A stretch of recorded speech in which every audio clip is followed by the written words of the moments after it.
नमस्कार साथियों। आज मैं आपको कुछ काव्य दोषों के बारे में बताऊंगी। इससे पहले मैं आपको पिछले वीडियो में मैंने श्रुति कटुत्व, ग्राम्यत्व दोष, अश्लीलत्व, क्लिष्टत्व, इन दोषों के बारे में बताया था, काव्य दोषों के बारे में। आज की इस वीडियो में मैं आपको न्यून पदत्व, अधिक पदत्व और च्युत संस्कृत काव्य दोष के बारे में विस्तार से समझाऊंगी। सबसे पहले हम बात करते हैं न्यून पदत्व काव्य दोष। ये शब्द दोष है। इसकी परिभाषा क्या है कि जिस काव्य में रचना करते समय कवि के द्वारा किसी शब्द या पद की कमी रह जाए, अर्थात जहाँ पर अर्थ की प्राप्ति के लिए काव्य में शब्द को बाहर से जोड़ने की आवश्यकता पड़े, तो वहाँ न्यून पदत्व काव्य दोष होता है।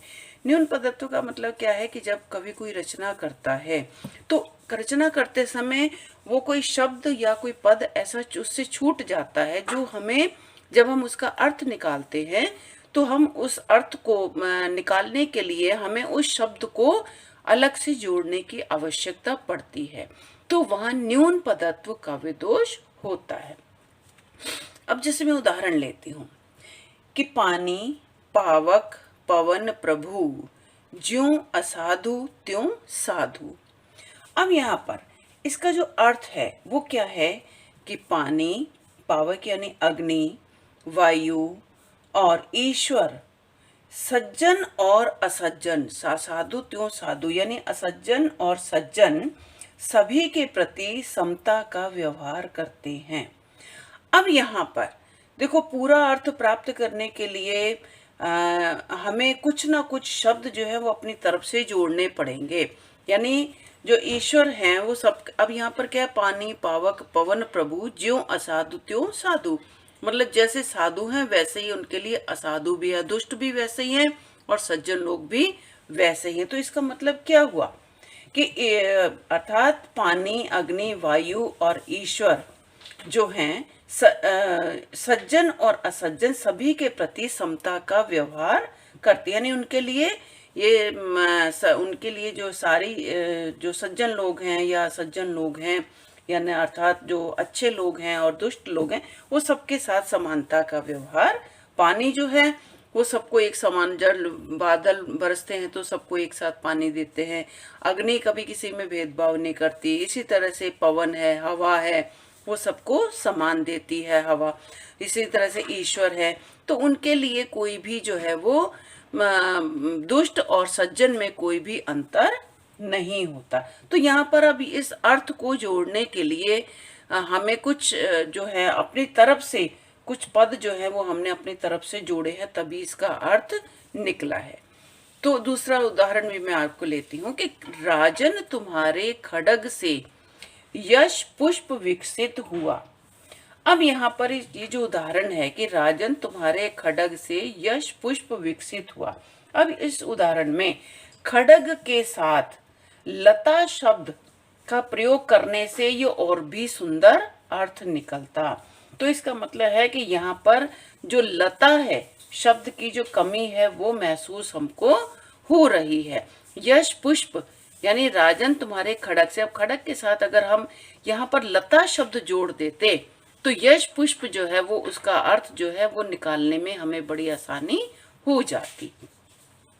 अब अगला उदाहरण देखो कि कृपा दृष्टि हो जाए यदि बन जाए सब काम। अब किसकी कृपा दृष्टि हो जाए? अब हाँ, यहाँ पर कहीं ईश्वर का नाम नहीं है, या ईश्वर आपकी अगर कृपा दृष्टि हो जाए तो बन जाए सब काम। तो यहाँ पर क्या है कि ईश्वर शब्द की यानी प्रभु शब्द की जो कमी है वो महसूस हो रही है। एक उदाहरण और लेती हूँ कि दुर्योधन मन में वर्षों से वह पल रही जो इस युद्ध में प्रकट हुई। दुर्योधन मन में वर्षों से वो पल रही जो इस युद्ध में। अब यहाँ पर इसमें दुर्योधन के मन में क्या प्रकट हो रही थी, क्या पल रहा था उसके अंदर, तो इस शब्द की जो कमी है वो यहाँ पर महसूस हो रही है।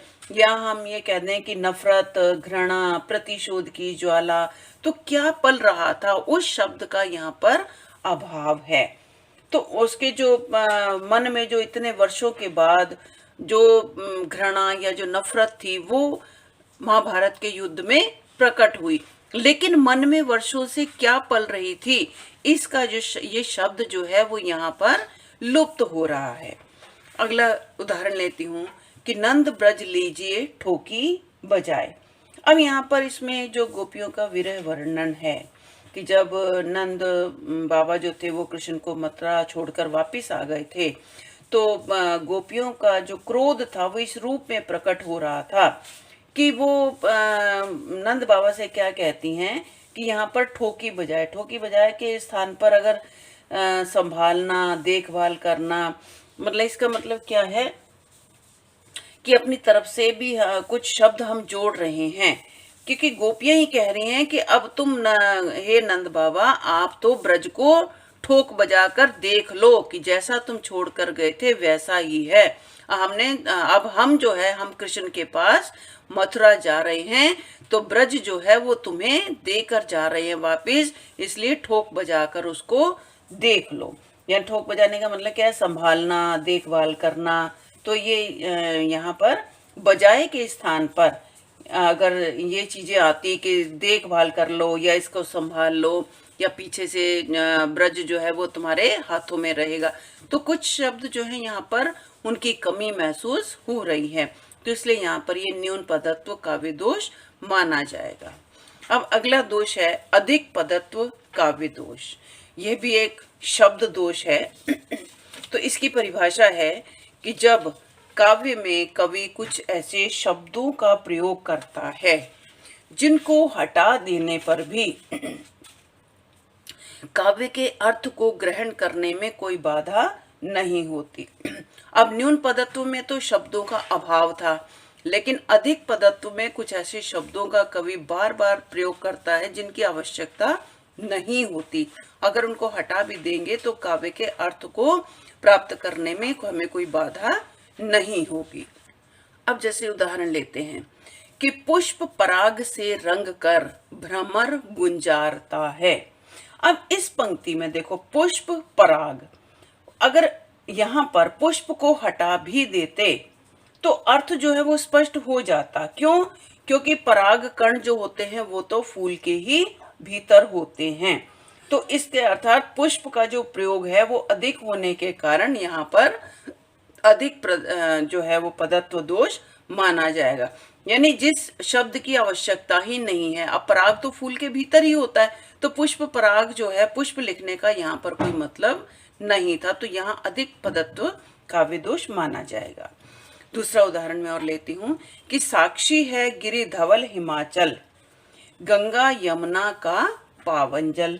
अब यहाँ पर धवल शब्द जो है, धवल शब्द के साथ हिमाचल शब्द को जोड़ दिया गया है, क्योंकि यहाँ पर जो कवि है वो धवल को हटाकर हिम प्लस अचल यानी हिमाचल शब्द अगर लिख देता है, हिम यानी हिम भी बर्फ है, और जो धवल होती है बर्फ क्या है, धवल और सफेद होती है, तो यहाँ धवल का अर्थ भी क्या है, सफेद है। तो दो शब्द यहाँ पर एक साथ जुड़ गए, तो हिम प्लस अचल, यानी हिम का मतलब बर्फ, अचल मैंने पर्वत, तो यहाँ पर इसका मतलब क्या हो गया, हिम, अचल का मतलब हो गया हिमालय। तो यहाँ पर धवल का प्रयोग जो है वो अधिक होने के कारण अधिक पदत्व काव्य दोष माना जाएगा। या जैसे अगर कवि धवल अचल भी लिख देता, हिम ना लिखकर धवल अचल भी लिख देता तो भी या हिमालय भी लिख देता, केवल हिमालय लिखने से भी काम चल जाता, तो इसके अर्थ में कोई भी परिवर्तन नहीं आता। तो यहाँ पर शब्द जो है वो रिपीट हो रहा है, तो इसकी आवश्यकता नहीं थी। अगला देखो उदाहरण, फिर बोले वे वाणी। अब यहाँ पर बोले और वाणी शब्द, ये दोनों का क्या है, अर्थ तो एक ही है। बोलना क्या है, वाणी से ही तो बोलता, वाणी भी बोलने का प्रतीक है, और बोलना तो मुख से बोलना ही है ना। तो यहाँ बोले और वाणी दोनों का अर्थ जो है वो एक ही निकलता है। और अगर वाणी के साथ मृदु वाणी या कटु वाणी शब्द जुड़ जाता तो अर्थ कुछ और ही होता। फिर बोले वे मृदुवाणी या फिर बोले वे कटुवाणी, तो इस तरह से इसका अर्थ जो है वो अपने आप बदल जाता है। अगला उदाहरण लेती हूँ कि लपटी पहुप परागपट सानी स्वेद मकरंद आवनी नारी नवोड़ लो सुखद वायु गति मंद।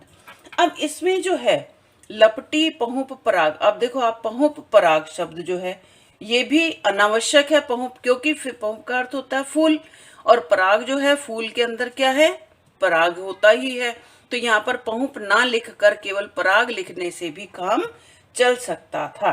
तो क्योंकि पराग कहने से ही फूल का बोध अपने आप ही हो जाता है, तो यहाँ पर क्या है, अधिक पदत्व काव्य दोष माना जाएगा।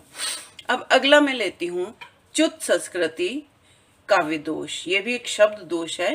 तो इसका मतलब क्या है कि ये जो है च्युत संस्कृति एक व्याकरण दोष है, अर्थात जहां पर व्याकरण की अवहेलना करके शब्द को मनमाने रूप से लिखा गया हो तो वहां पर च्युत संस्कृति दोष माना जाता है।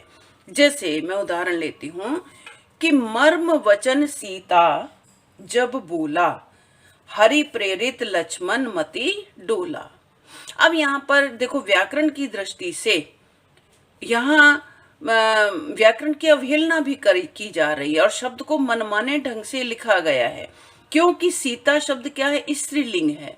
यहाँ पर बोला शब्द जो है ये पुल्लिंग है, तो सीता के साथ बोला शब्द जो है ये क्या है, व्याकरण की दृष्टि से उचित नहीं है। और यहाँ पर मति शब्द जो है, मति शब्द भी स्त्रीलिंग है। अब मति के साथ डोला नहीं आएगा, मति डोली आना चाहिए था। तो अब व्याकरण की दृष्टि से गलत जो प्रयोग होने के कारण यहाँ पर च्युत संस्कृति दोष माना गया है, क्योंकि यहाँ पर अगर हम देखें तो बोली और डोली शब्द जो है वो सही प्रतीत होता, सही होता अगर यहाँ पर ये लिखा जाता। अब दूसरा क्या है कि फूलों की लावण्यता देती है आनंद। यहाँ पर लावण्यता शब्द नहीं होता, फूलों का लावण्य होता है, फूलों का लावण्य देता है आनंद। तो लावण्यता शब्द जो है यहाँ पर उचित नहीं है, इसलिए यहाँ पर भी व्याकरणिक दोष माना जा रहा है। अब अगला उदाहरण और देखो कि अरे अमरता के चमकीले पुतलो तेरे वे जयनाद। अब ये जयशंकर प्रसाद की एक पंक्तियां जो कमायनी से ली गई हैं। अब इसमें पुतलो शब्द जो है, अरे अमरता के चमकीले पुतलो, पुतलो शब्द क्या है, ये बहुवचन है।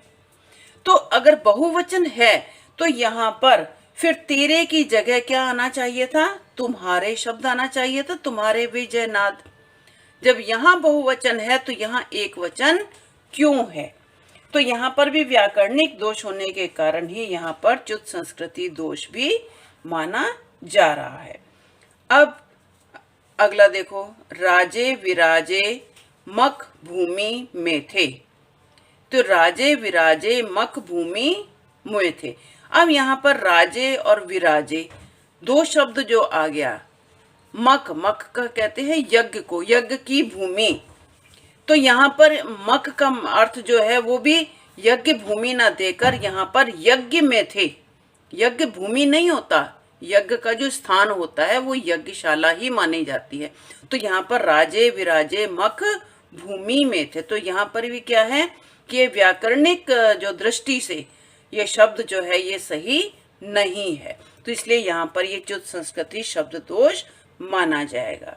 इसके अलावा और भी काव्य दोष हैं, वो भी मैं आपको अगली वीडियो में बताऊंगी। अगर वीडियो मेरी पसंद आती है तो इसको लाइक और सब्सक्राइब अवश्य करें। लाइक, सब्सक्राइब और कमेंट जरूर करें।